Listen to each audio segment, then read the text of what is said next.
The air around the plaza seemed to thicken as the stranger stepped closer, his calm presence creating a boundary the teens had not expected.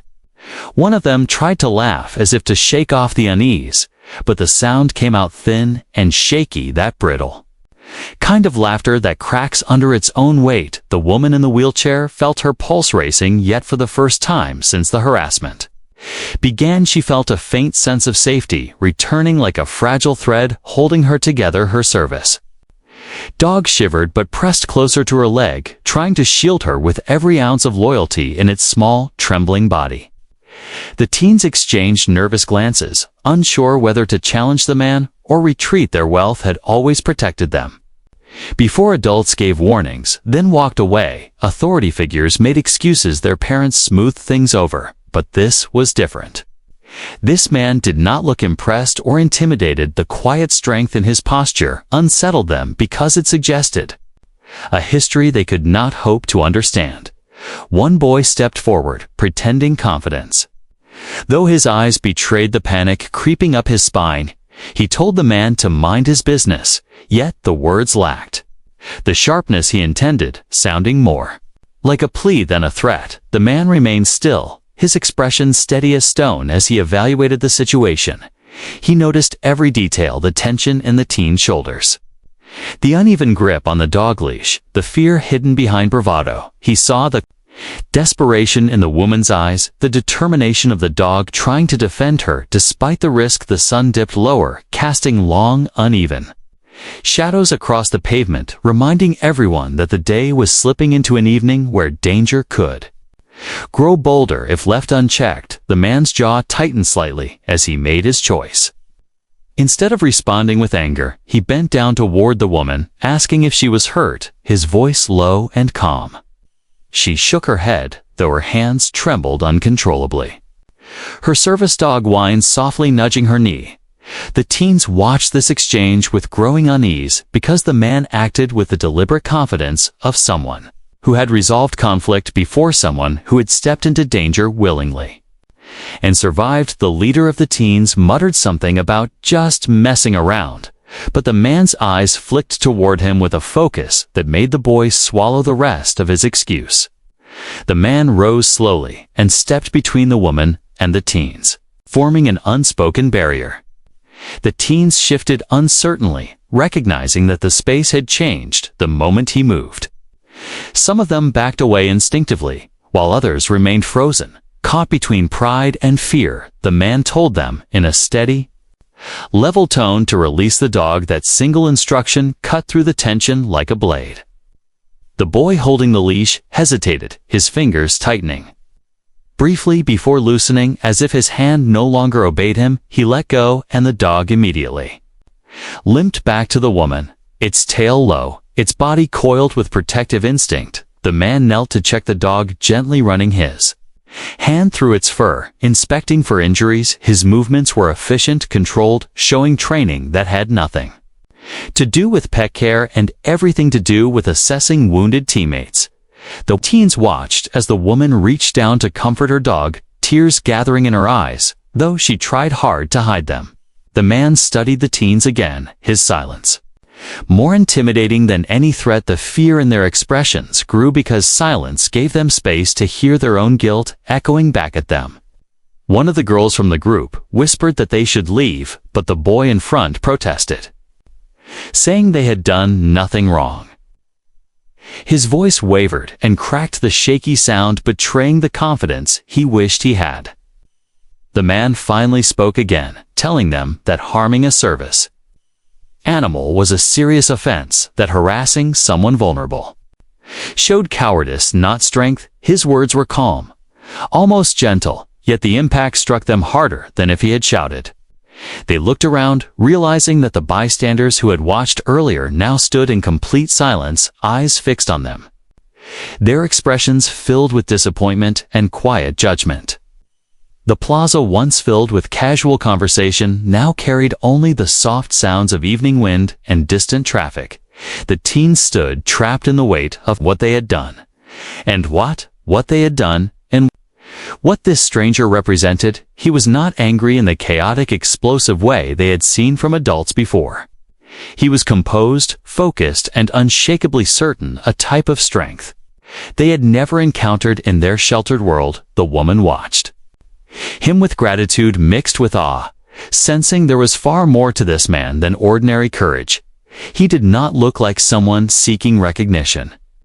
He looked like someone who had responded to danger thousands of miles from home, in harsh, unforgiving places. The teens shifted again, noticing how his gaze measured them, as if determining the next move based not on ego, but on necessity. An uncomfortable dread crawled through their chests as they realized he was not bluffing. He had stepped into their chaos with purpose, and he was prepared to handle them decisively if they made the wrong choice. They looked at each other silently, asking what they should do, but none found an answer because the situation had already slipped from their control. The woman steadied her breath, her hands tightening around her dog's fur. She felt the tension surrounding them, but she also felt something stronger than fear, a powerful sense that justice had finally arrived. The man stepped forward slightly, the last rays of sunlight outlining his silhouette, making him appear even more imposing. The teens flinched as his shadow stretched across the pavement, reaching them like an unspoken warning. And in that charged moment, as the plaza held its breath, everyone understood that the confrontation had only reached its midpoint, and the real reckoning was still yet to unfold. The teens sat in rigid silence, each of them feeling the heavy weight of the man's presence pressing down on their nerves. Like a storm about to break, the plaza lights flickered to life overhead, casting pale halos across the pavement and stretching long shadows behind the man who stood before them, steady and unmoving. His calm steadiness created a pressure none of them had ever felt before, a pressure that came from someone who understood danger far more intimately than any of them could imagine. The woman in the wheelchair watched closely, her dog pressed against her leg, still trembling, yet keeping its eyes fixed protectively on the teens. The man surveyed the group, his gaze shifting slowly from one frightened face to another, assessing their fear, their guilt, their will. Hesitation. His posture communicated that he was not here to intimidate them for sport, but rather to establish control. Before things spiraled any further, the leader of the teens opened his mouth to speak, but no sound came out. He felt small, too small for his expensive clothes and loud attitude, too small for the reckless bravado he had strutted around with minutes earlier. His friends glanced at him, hoping he would say something, but he had nothing left but fear. Man crouched down so his eyes were level with the teens. This small action should have reduced his imposing presence, but instead, it magnified how deliberate and controlled he was. He explained that the woman they had tormented depended on her service dog, not just for companionship, but for safety and stability. He told them that harming such an animal was equivalent to harming the person who relied on it. His voice stayed calm and even, and that calmness frightened the teens more than any yelling could have, because it carried the weight of absolute certainty. Woman listened as the man spoke, each measured words soothing the trembling in her hands. She had never expected anyone to intervene in such a controlled, disciplined way.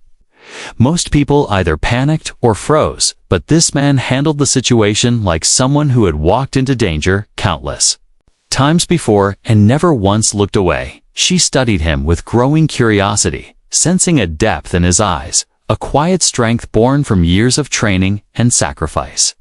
His tone held knowledge of chaos and conflict that civilians rarely understood. One of the younger boys wiped tears from his face, his earlier swagger dissolving into raw shame.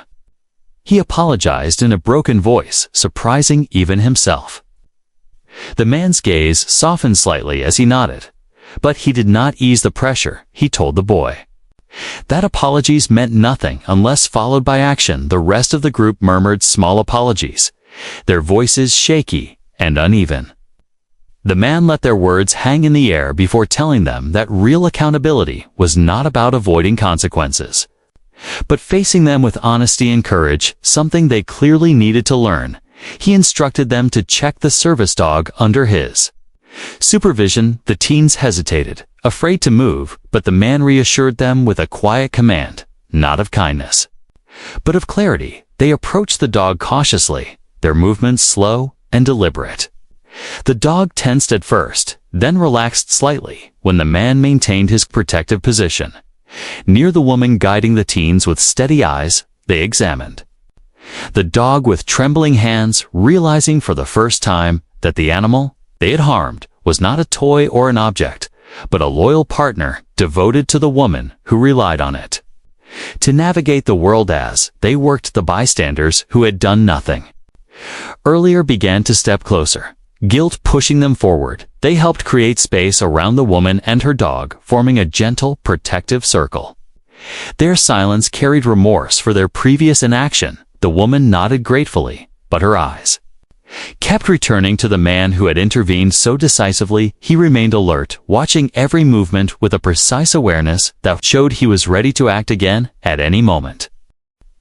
When the teens finished examining the dog, the man directed them to assist the woman with adjusting her wheelchair footrests and gathering the items she had dropped during the struggle. Their hands shook as they helped, trying to show through actions what their words had failed to convey. They lifted, gently steadied the chair carefully, and made sure the woman was positioned comfortably before stepping back, unsure what to do next. The man finally stood fully, and the shift in his posture told the teens that their lesson was nearing its end, but not in the way they expected. He told them that whether authorities would become involved depended on the woman's decision, but he reminded them that true change required internal accountability, not fear of punishment. His voice held no malice, only a quiet gravity that settled into their bones.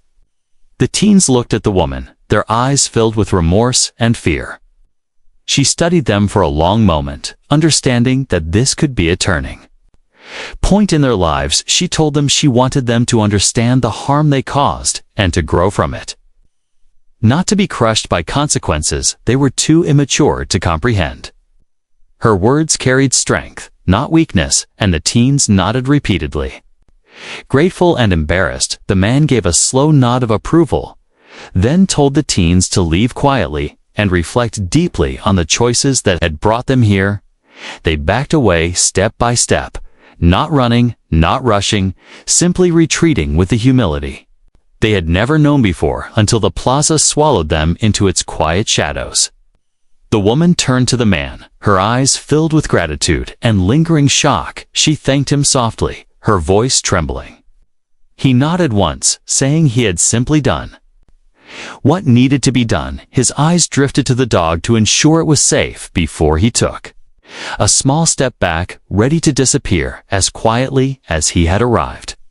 The woman sensed something in him, a depth of discipline and courage that hinted at a life of service, perhaps a Navy SEAL or someone with similar training, but he said nothing to confirm it. He gave her one last reassuring look before walking into the evening light, leaving behind a plaza forever changed and a lesson etched into the hearts of those who had witnessed the quiet strength of a true protector.